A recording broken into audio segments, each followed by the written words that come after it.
కాదక్క రేవంత్ రెడ్డి పాలన మీకు ఓవరాల్ ఎట్లా అనిపిస్తుంది? ఇప్పుడు రేవంత్ రెడ్డి ప్రజా పాలన అన్నాడు, ప్రజల దగ్గరకే పాలన చేస్తాం అన్నాడు. ఇల్లు లేని వాళ్ళకి ఇందిరా మిల్లు ఇస్తా అన్నాడు. మీకు ఇల్లు ఉందా? మాకు ఇల్లు లేదు. ఇల్లు కూడా లేదా? ఇల్లు లేదు, మొత్తం కూలిపోయేటట్టు అయిందనే మస్తు ట్రై, ఈ ఇందిరా మిల్లు వచ్చని ట్రై చేసినాం. మేము ఎవరిని అడిగినా గానీ మీకు రాదు అని అన్నారు. ఎందుకు మీకు ఇల్లే లేదు కదా, కనీసం భూమి కూడా లేదు కదా, కౌలే చేస్తారు కదా? ఏమో తెలియదు, ఎందుకన్నారో కూడా అర్థం కాలే అసలు మాకు. మీ వారేం చేస్తారు? లేదు, సెంట్రింగ్ పని చేద్దాం, ఆయన కూడా కూలికి పోయే బతుకుడు. సెంట్రింగ్ పని. ఇప్పుడు ఇది ఏ ఊరు? ఇది ఆకునూరు అంటే ఇది ఉస్నాబాద్ కాన్స్టిట్యున్సీనా? నియోజకవర్గం ఉస్నాబాదే కదా? మీ ఎమ్మెల్యే ఎవరు? ఎమ్మెల్యే పొన్నం ప్రభాకర్. నీకు ఎమ్మెల్యే కూడా తెలియదు?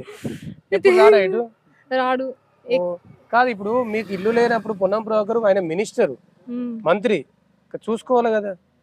మస్తు ట్రై చేసినాం అన్న, అడిగినాం కూడా, ఇక్కడ రాదు అని అన్నారు. నీ మాటలలో చూస్తేనే అర్థమైతాను ఎంత బాధపడుతున్నావు. మస్తు బాధ. ఇప్పుడు కూడా ఇన్ని పైసలు మస్తు అప్పు తెస్తాను, ఇంత అప్పు కాకపో మాకు 5 లక్షలు ఉండు అన్న బాధ మస్తు ఉన్నది అన్న. పేదోళ్ళకు ఇల్లు కట్టిస్తే వాళ్ళు ఇంత తలుసుకుంటారు కదా ప్రభుత్వాన్ని. అదైతే బాగున్నది అన్న, ఇల్లు రాలే అని కొంచెం ఆధారం ఉండు, 5 లక్షలు కదా అన్నట్టు. రేవంత్ రెడ్డి మహిళలను, మీలాంటి మహిళలను కోటీశ్వర్లు అని చెప్తా అని చెప్తాడు ఆయన. మీకు 2500 ఇస్తా అన్నాడు, ప్రతి మహిళకు స్కూటీ ఇస్తా అన్నాడు. కళ్యాణ లక్ష్మి 1,00,000 రూపాయలు తులం బంగారం ఇస్తా అన్నాడు.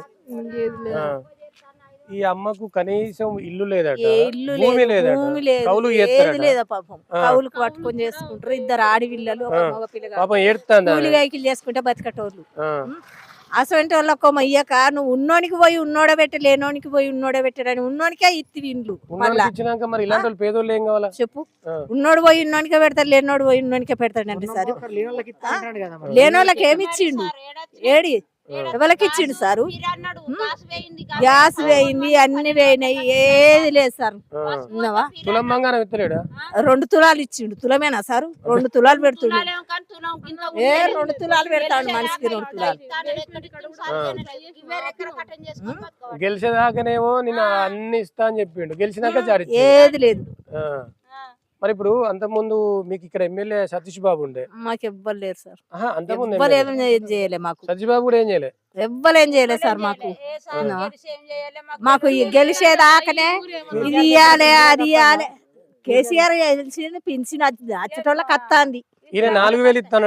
మరి 4,000 1,000 రూపాయలు 1,000 రూపాయలు ఇస్తే చాలు, 4,000 కాదు. అవి కూడా గతి లేవు.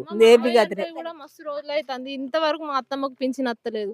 మా మామయ్య చనిపోయి ఇప్పుడు 3 సంవత్సరాలు అవుతుంది, పింఛనే అత్తలేదు ఇంతవరకు. మస్తు తిరుగుతున్నాం దానికి కూడా. ఆమెకి వెనక ముందు ఏం లేదు, మేము కట్టం చేసుకున్నాడే, ఆమెకి పెట్టాలంటే ఎట్లా పెడతాం? ఆమెకు చేతన అయితే లేదు, ఆ పింఛన్ కూడా అత్తలేదు. తిరిగి సప్పుడు పైసలు అడుగుతారా? మరి అట్లా కూడా ట్రై చేసినాం. పైసలు నిజంగా చెప్తున్నా, మనసాక్షి చెప్తున్నా, 50 ఫస్ట్ వాడే బిల్లు మొత్తం తీసుకోరు అని కూడా చెప్పినాం. 1,00,000 రూపాయలు తీసుకుంటారు, కట్టించేటోళ్ళకి కట్టిస్తారు. ఇక పేదోళ్ళు అయితే పాపం వీళ్ళ దగ్గర పైసలు కౌలుకి చేసుకుంటుందట ఆమె పొలం. పైసలు కట్టించేటోళ్ళకి కట్టించారు, 1,00,000 తీసుకున్నారు, కట్టించేటోళ్ళకి కట్టించారు. పేదోళ్ళు ఎక్కడైనా పోనీగా, ఇవాళ ఏడైనా పోనీ, వాడు ఉన్నోళ్ళే మళ్ళా ఏది లేదు. మరి మీకు ఫ్రీ బస్సు పెట్టినాడు కదా, మంచి ఫ్రీ బస్సు ఏమిటికి సార్? ఫ్రీ బస్సు పెట్టి మనుషులను చంపుతాడు. ఎందుకు ఆ ఫ్రీ బస్సు ఉన్నా పైసలు ఉన్నా పోతుంది, పని ఉన్నదంటే పైసలు పెట్టుకొని అయినా పోతాం. ఇప్పుడు ఉచితంగా ఉన్నామని 10 మాటలు రాము. ఈ ఊరికి ఒక బస్సు లేదు ఇంతవరకు. మీరే కొట్టుకుంటారు బస్సులో? మరి కొట్లాటలు, తన్నులు, గుద్దులు. బస్సు లేదు సారు. బస్సు పొద్దుకున్నదంటే తెల్లారా లేనే లేదు. ఎవడన్నా దత్తన్న అన్నగానే ఉందన్న మాట్లాడుకొని పోవడం అవుతుంది. బస్ కి రైలు ఏడు మరి ఎత్తండా? ఎమ్మెల్యే ఎత్తండా? బస్సుల మంత్రి ఆయన. బస్సులో మంత్రి అయిన ఎత్తలేడు, గింతలు అయిన ఎత్తలేడు. వాళ్ళ బండి లిఫ్ట్ అడుకోవాలి, ఏదన్నా అడుకోవాలి, ఎవరన్నా ఎక్కించుకుంటారు, లేకపోతే లేదు. మినిస్టర్ దగ్గరనే ఇట్లున్నారు సార్. మేము ఇప్పుడు అత్తే మళ్ళీ ఆయన పంపించాలి కదా. కాదు, ఇప్పుడు మీరు ఇట్లా మాట్లాడితే పొన్నం ప్రభాకర్ ఇబ్బంది పెడతాడు మిమ్మల్ని.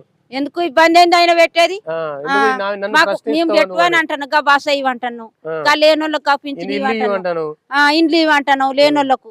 అత్త ఇండ్లు అత్త ఏది లేనే సరిగ్గా పిల్లలు 3 పిల్లలు ఆయన ఒక్కడు కట్టం చేస్తే తల్లి 4 బతకాలి ఎట్లా బతకాలి ఆమె ఏం పనికి పోదు ఆమెకి ఏం పని రానే రాదా ఇప్పుడు ముసలానికి పెట్టాలంటే వాళ్ళు ఏడికెళ్ళి తెచ్చి పెట్టాలి ఎట్లా ఆమె ఇంత పనికి పోతే ఆయన ఇంత పనికి పోతే 10 రూపాయలు వస్తే ఒక్కొక్కళ్ళు తిన్నగాని ఒక్కళ్ళు తినకొడితే ముసలానికి పెట్టకుంటే మీ ఆసంటారు ఏమంటారు మిమ్మల్ని దాదలేదా పెద్ద చేయలేదా పెట్టద్దా అని సార్